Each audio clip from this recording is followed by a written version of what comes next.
A pandemia causada pelo novo coronavírus mudou a forma das pessoas se relacionarem e congelou a ação em determinados setores. Mas quando a gente fala de economia do mar aqui no Rio de Janeiro, não foi isso que aconteceu. Na última semana de maio, empresas do Cluster Marítimo Naval, em parceria com o Sebrae, Fecomércio e Senac RJ, se reuniram com representantes locais, fornecedores, para poder apresentar suas demandas e fazer negócios. No Rio em Foco de hoje, você vai conhecer como foi a Semana Polo do Mar Conecta e as principais oportunidades geradas nessa semana. O Rio em Foco está no ar.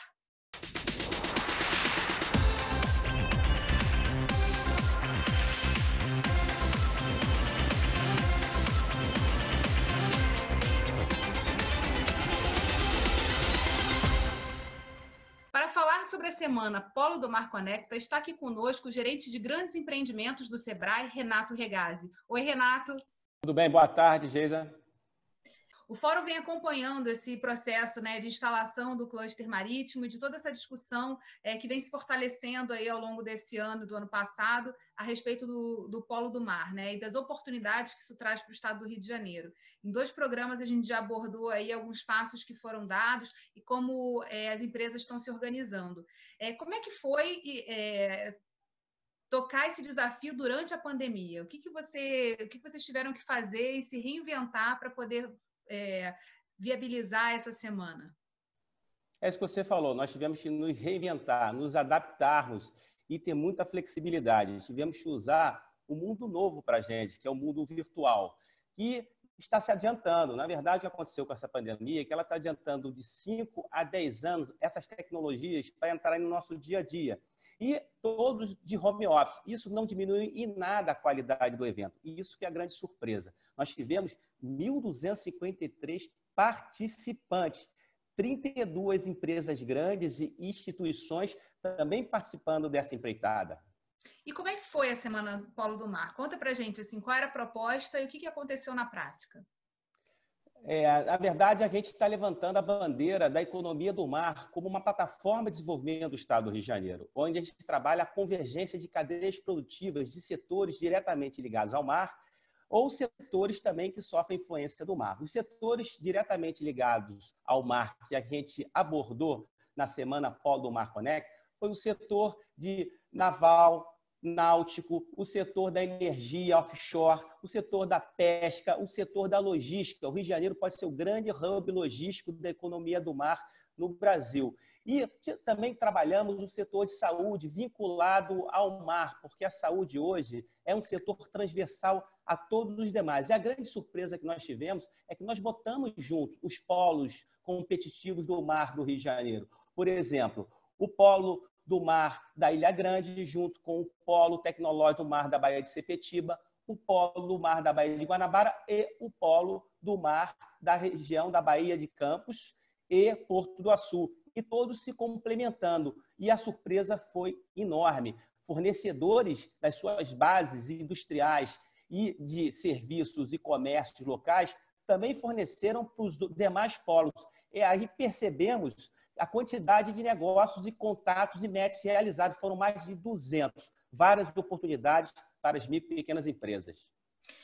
É interessante a gente pontuar para os nossos telespectadores, que ainda conhecem pouco a respeito dessa questão do Polo do Mar, sobre os perfis de cada um desses polos que você citou, porque eles têm especificidade e, principalmente, precisam de um trabalho também que envolva os municípios para fortalecer essas cadeias, não é isso?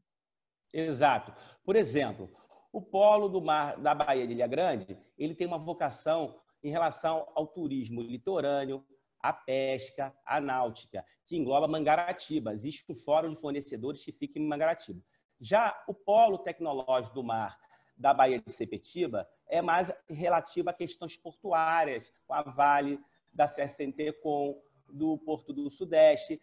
Da questão de defesa e segurança, nós temos a ICN ProSub, que está construindo os nossos submarinos, tem a Nuclep, que já existe há bastante tempo. Indo agora para a região da Baía de Guanabara, nós temos os grandes estaleiros do Brasil. né, que atualmente eles estão ocupados com obras de manutenção de embarcações. Temos o setor de defesa também, tradicionalmente, a Marinha do Brasil, a Escola Naval, está concentrada na região do Rio de Janeiro, e a pesca como destaque, e não podemos deixar de falar do turismo. Já a região da Baía de Campos é o petróleo e gás, que é o grande vetor de desenvolvimento ali. E também o Porto do Açu, que passa a ser um ativo logístico altamente importante para o Estado e para o Brasil. Problemas que a gente sempre observa quando fala de desenvolvimento econômico do Estado é justamente que alguns desses setores que têm muito potencial, às vezes estão esvaziados por falta de fornecedores locais trabalhando nessas cadeias, nesse encadeamento produtivo. De que forma essa semana ajudou também a trazer essa temática e também a articular essas atividades em tantas partes do nosso Estado? Identificando aí e conversando com as grandes empresas do Estado que estão dispostas a desenvolver fornecedores locais, a exemplo, a ICN, a EGPROM, a Vale, o Porto do Açu, a Condor, grandes empresas que já estão aqui presentes e às vezes desconhecem a base de fornecedores, uma questão simples, informação. E é isso que a gente levou nesse evento. Informação, conhecimento e network, colocar um conversando com o outro. E aí os resultados foram fantásticos, porque grandes empresas que não sabiam que existiam fornecedores locais passaram a ver que existiam. E aqueles fornecedores que não se encontram naquela região podem estar numa região de um outro polo que foi desenvolvida. Então, o grande barato foi essa inter-relação entre polos, entre cluster. E pensando na palavra da convergência setorial, na interconectividade, os setores eles estão perdendo as suas barreiras. Um exemplo de um setor, o setor da energia nuclear, que fica ali na região de Angra, que é altamente tecnológico e tem fornecedores deles que podem ser fornecidos também para o setor de defesa, para o setor portuário e etc. Então, na verdade, nós descobrimos, aí é o Rio de Janeiro se descobrindo, ou redescobrindo, e olhando o mar, a economia do mar, como realmente o seu grande potencial, que parece que a gente é um Estado, né, que nascemos pelo mar, pela economia do mar, e ficamos de costa para ele. Na verdade, a Semana Polo do Mar Conecta, ela colocou de volta o Rio de Janeiro voltado para aquilo que é o seu DNA, a economia marítima que começou desde a época dos portugueses. E em relação a essa questão da indústria naval, que passou um tempo em crise, mas que com esse tipo de reconexão que está sendo feita, também ganha aí um espaço e pode se reconstruir em torno dessa nova economia, de uma economia que não é tão nova assim, mas que agora começa a se conectar também mundialmente. Queria que você falasse um pouco sobre as articulações que acontecem nesse momento, né, nessa discussão que vocês estão levando à frente junto a outras instituições, com o resto do mundo. De que maneira essa economia do mar do Rio de Janeiro pode se comunicar com o restante do mundo? Sim.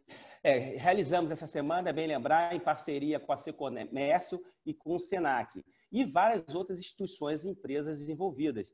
Temos aí parcerias com a Prefeitura de Mangaratiba, uma parceria com a Prefeitura de Niterói, principalmente em relação ao lançamento do Fórum de Fornecedores da Economia do Mar, do Polo do Mar de Niterói. Isso foi lançado na semana como o Polo de Saúde. Em relação a questões ligadas à construção naval, o que fica evidente é que nossos estaleiros eles estão muito bem preparados para a manutenção de embarcações. E é uma coisa que a gente é competitivo, porque uma embarcação ela precisa sofrer manutenção e não adianta ela sofrer manutenção em longas distâncias. Você tem que ter infraestruturas próximas. Então, esse pode ser o grande vetor, a grande estratégia do Rio de Janeiro de retomada dos seus estaleiros. E também a questão do descomissionamento, ou seja, são embarcações, plataformas que vão ter que ser descomissionadas, e elas têm que ser desmontadas. Isso também pode ser uma grande oportunidade.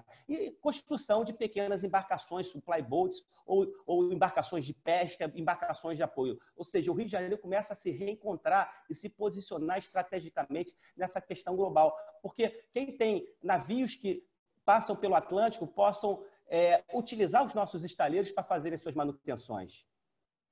E você falou sobre saúde. O que o Polo do Mar conecta com saúde? Olha, tudo. A saúde hoje, ela passa a ser evidenciada, já era, né? Mas agora é evidenciada como uma atividade econômica fundamental para qualquer setor, exatamente para manter seus colaboradores saudáveis. E quando você está numa região litorânea, as questões de saúde são ligadas a esse ambiente geográfico. Você tem questões, por exemplo, vou dar um exemplo muito simples, se você sofreu uma queimadura de uma água-viva, você tem procedimentos dentro dos nossos hospitais. Você não vai sofrer uma queimadura de água-viva em Minas Gerais, em Goiás, então, e fora a questão climática. Então, você tem uma saúde específica, principalmente. A gente também tem a questão da estética, que é trabalhada também pelo setor de saúde, as pessoas se expõem muito a partir da praia, né? Então, isso tudo você desenvolve todo um DNA ligado ao mar, ligado ao que o Rio de Janeiro tem de melhor. E as suas belezas podem ser retratadas aí a partir da estética. Então, o setor de saúde ele vem por esses dois lados, da prevenção, da estética e do cuidado com o colaborador. Um colaborador bem cuidado tem mais produtividade.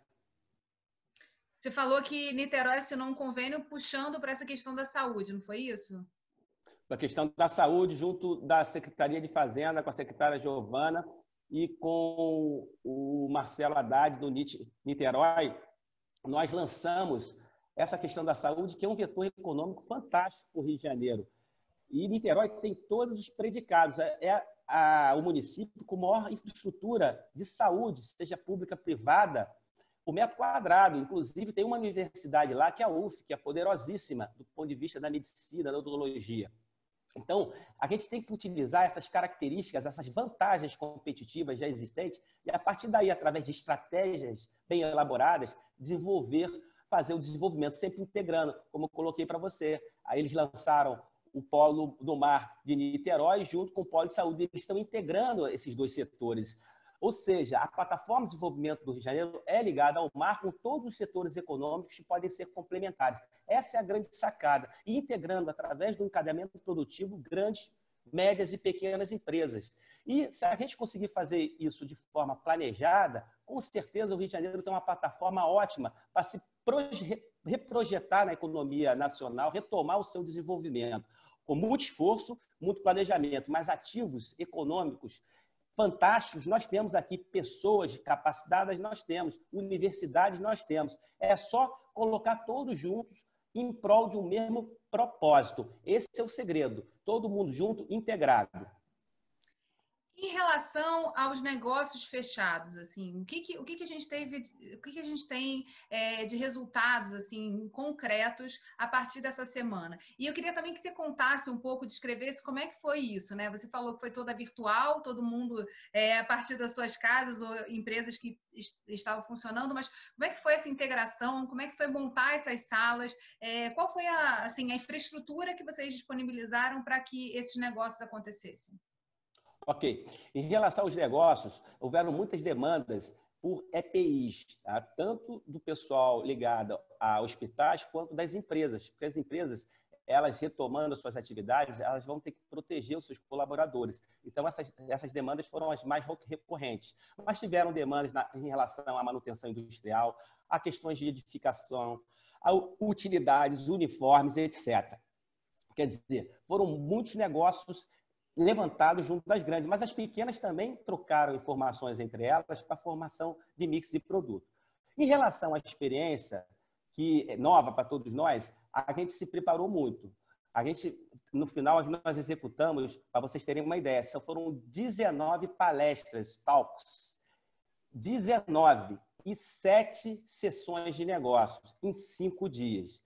Agora, para a gente conseguir fazer um evento dessa envergadura em parceria Sebrae, FEComércio, será que nós treinamos antes? Nós planejamos um mês antes esses eventos. E para vocês terem uma ideia, cada atividade dessa era ensaiada anteriormente, ela era planejada com antecedência e no dia pela manhã nós refazíamos toda a programação, exatamente prevendo os problemas possíveis de conexão, tanto com o palestrante quanto com o apresentador. E utilizamos a questão de duplicidade, né? A redundância. Você tinha sempre dois apresentadores, duas pessoas que perguntavam. Nós tínhamos todo um procedimento que as pessoas nem percebiam quando havia uma queda de conexão. Já entrava uma segunda voz e completava. Isso tudo foi ensaiado exaustivamente, ou seja, essas tecnologias elas estão disponíveis, elas são novas e nós temos que aprender a mexer nelas, mas precisamos treinar, nós pegar curacidade, destreza, e foi isso que nós fizemos. O resultado foi o que vocês viram. Usamos uma plataforma simples como a plataforma Teams da Microsoft, que está disponível para qualquer pessoa, e profissionalizamos a utilização dessa plataforma com muito planejamento e treino, junto com uma equipe altamente eficiente, que foi uma equipe que eu tenho oportunidade de gerenciar na área de grandes empreendimentos e com demais equipes do Sebrae, das nossas agências. Todos levantaram a mesma bandeira em propósito de um resultado para a pequena empresa e que precisa, e que a pequena empresa está precisando, porque essa pandemia realmente ela vem destruindo o negócio. Então, nós temos que reagir, ser resilientes. E esse foi um evento mostrando a resiliência e a inventividade que nós temos e a capacidade em qualquer situação de dar volta por cima. E demonstramos isso através de muito planejamento, muita vontade, muita motivação e muito treinamento. Agora é interessante você falar sobre essa questão do treino, né? Certamente esse estilo de fazer negócios, digital, online, trabalhando essa interseção de setores, vai se tornar aí um modelo a ser repetido provavelmente para outros setores, né? Exato. Por exemplo, nós vamos voltar para o mundo físico, nós vamos voltar, obviamente, quando passar essa pandemia, mas a gente não vai voltar igual, nós não vamos deixar de usar essas ferramentas passaram a ser incorporadas no nosso dia a dia para a gente ganhar produtividade, ganhar eficiência, eficácia e efetividade. Ou seja, nós conseguimos chegar mais próximo ao nosso público-alvo utilizando essas ferramentas, além das ferramentas físicas, ou seja, estamos mais capazes para poder desenvolver e oferecer resultados e informações. Isso cabe para qualquer setor econômico. Quem foi para o delivery não vai sair do delivery, ele vai conseguir ganhar os seus recursos, o seu dinheiro no físico e no virtual, e aumenta o espectro e as oportunidades dele. Isso que vai acontecer nesse novo mundo aí que está por vir. E que traz também muitos desafios, mas também ajuda nessa questão. Uma coisa que me deixou curiosa em relação a custo, né? É lógico que toda infraestrutura digital ela também tem um custo, e às vezes, só que quando a gente fala de fazer eventos presenciais, a gente fala de alugar grandes espaços, etc., e nem sempre o dinheiro está disponível. A gente sabe que depois da pandemia pode ser que os recursos também para investimento nesse tipo de atividade fiquem mais escassos. Então, assim, em termos de custo, é semelhante ao custo de rodadas que vocês já faziam antes, ou vocês conseguiram baratear também essa ação? A gente conseguiu baratear muito porque a gente usou infraestruturas e recursos internos da própria organização. Isso reduziu muito os custos. Mas o que a gente aprendeu? O importante é ter os dois.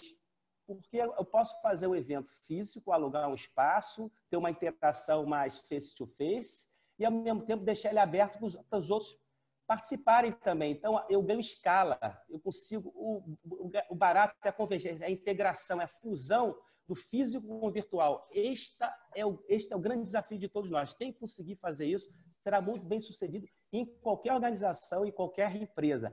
É um desafio a ser transplantado. E como falei para vocês, nós nunca tivemos essa oportunidade de ter feito um evento desse virtual. Fizemos e foi bem sucedido. Por quê? Planejamento, gestão, treinamento e destreza. Quanto mais as pessoas participarem de atividades virtuais, mais elas vão pegar destreza com essas tecnologias, vão ver que essas tecnologias são extremamente simples e qualquer um tem total condições de usar. E, sem medo, essas tecnologias vão trazer mais recursos para vocês, para os trabalhadores, para os empresários. Vocês serão mais bem-sucedidos. Não olhar como um grande destruidor de empregos. Pelo contrário, vamos fazer como um grande criador de empregos, porque vamos ganhar produtividade. Ganhando produtividade, gera-se mais riqueza. Gerando-se mais riqueza, a gente remunera melhor as pessoas, os trabalhadores e as empresas têm maior rentabilidade. O país também fica mais eficiente. E aí a gente ganha, consegue exportar, fica mais competitivo. Você falou de uma coisa que eu queria abordar aqui também nos nossos minutos finais, que é justamente a participação das grandes empresas nesse processo, né? A importância de ter grandes empresas alavancando e trazendo as oportunidades para as médias e pequenas empresas. Queria que você falasse um pouquinho mais sobre o trabalho que vocês fazem na gerência e, voltando ao nosso tema inicial, que foi justamente a economia do mar, de que maneira, qual é o cronograma de ações que vocês têm previstos para fortalecer ainda mais esse setor e, principalmente, trazer essa informação, né, de que há, sim, oportunidades para o Estado do Rio de Janeiro de retomada do crescimento, voltando os olhos para o mar? Tá. Primeiramente, é deixar claro que a gente tem um Estado maravilhoso com ativos fantásticos. As grandes empresas estão aí com ativos invejáveis mundialmente. Tá, okay? Isso a gente tem que ter essa clareza. Nós não estamos num deserto, sem nada. Pelo contrário. E aí a gente tem que identificar onde é que estão essas grandes empresas e conversar com essas corporações para que elas desenvolvam fornecedores locais, mostrando que elas vão ter maior eficiência também. E mais, que elas conheçam mais o próprio Estado, que elas possam compartilhar seus recursos junto com outras grandes empresas. Nosso projeto original é o projeto de encadeamento produtivo. Nós fazemos um convênio com uma grande empresa que coloca recursos junto com o Sebrae para aportar e fazer treinamentos de pequenas empresas, capacitações para que essas pequenas empresas atendam os requisitos de mercado das grandes. Elas atendendo os requisitos de mercado das grandes, elas passam a fornecer para as grandes empresas. Se ela fornece para uma grande empresa, ela passa a ter condições de fornecer para outras. Essa é a estratégia original. A estratégia nova é a gente olhar onde é que tem grupos de grandes empresas, polos. Isso tem, além dos polos ligados à economia do mar, tem o polo automotivo, entre outros polos aqui do Rio de Janeiro. E conversar em bloco com essas grandes empresas, que elas ganham escala de desenvolvimento de fornecedores locais que podem ser compartilhados. Aí que vem a estratégia de plataforma de desenvolvimento do Rio de Janeiro.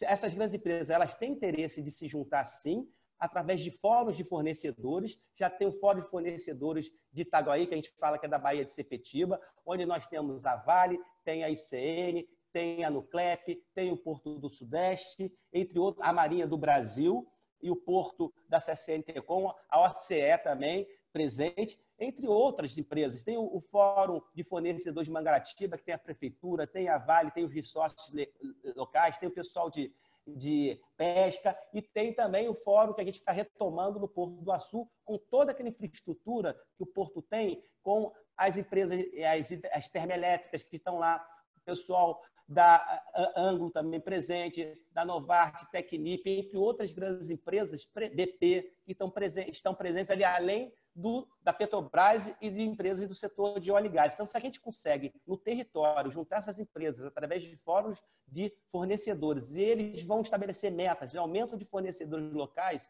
imagine se todo ano a gente consegue capacitar de 20 a 40 fornecedores e colocar mais 200 por ano, você imagina como essa economia vai girar. E digo mais, agora a gente bota um polo conversando com o outro e dividindo fornecedores. Olha como você entra num processo dinâmico do Rio de Janeiro. Então, é um grande projeto de integração de poder de compra das grandes empresas, olhando os polos, os clusters existentes no Estado e fazendo a inter-relação entre os clusters, com essa bandeira da economia do mar. Você falou de um processo importantíssimo e eu acho que é interessante só a gente abordar, assim, existe muita, a gente está falando de muita potência, mas também de um trabalho que vem sendo feito sistematicamente. Então, assim, dentro de setores que já estão experienciando esse trabalho de encadeamento produtivo, quais os que você citaria que estão um pouco mais organizados e que podem ser justamente os pontos de apoio para mostrar que esse exemplo pode dar certo? O setor de defesa com a ICN e a Condor e a EGEPROM entrando aí com toda a força com a bandeira da economia do mar, principalmente aí com os barcos de apoio e fragatas estão sendo demandadas atualmente pela Marinha do Brasil e temos projetos de encadeamento produtivo com esse setor já, principalmente com a ICN e com a Condor. O setor de óleo e gás com a Petrobras, com os projetos de inovação, criando startups em cima de desafios da Petrobras, o setor automotivo, o polo automotivo, junto com a Jaguar Land Rover, a MAN, a Nissan, a Peugeot, é um outro belo exemplo, que a gente já tem programas de fornecedores. A Braskem é um exemplo do setor petroquímico que vem desenvolvendo a indústria de plástico com a gente. E outras empresas estão aparecendo no interior do estado que estão interessadas em desenvolver sua base de fornecedores. Quer dizer, a gente tem um grande potencial.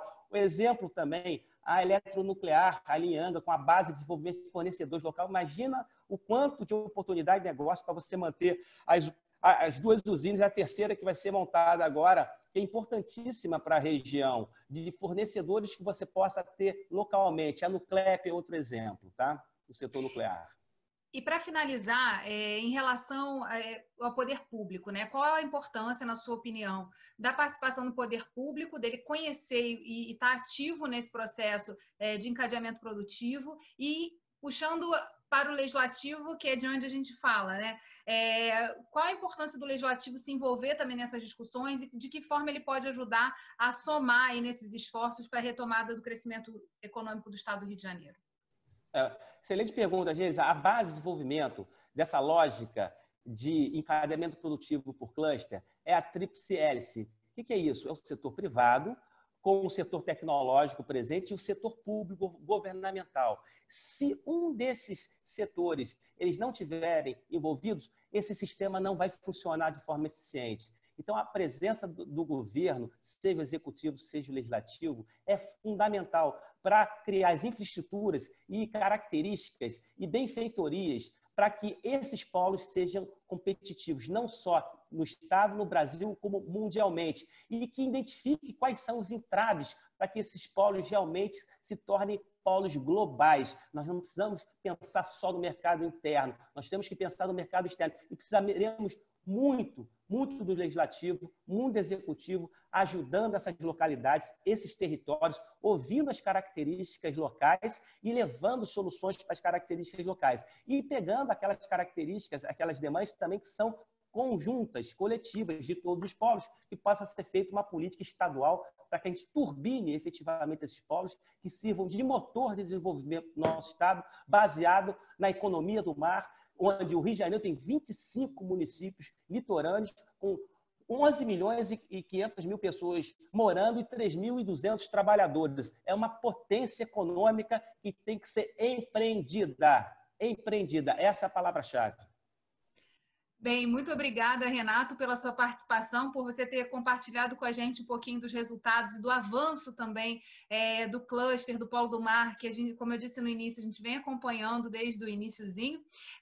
E para você que está acompanhando a gente aqui na TV Alerj, se você quiser ouvir esse programa, a gente também tem em formato podcast. É só procurar por Quero Discutir Meu Estado nas principais plataformas de streaming. E continua com a gente, porque semana que vem tem outros programas. TV Alerj, Canal do Povo. Até a próxima.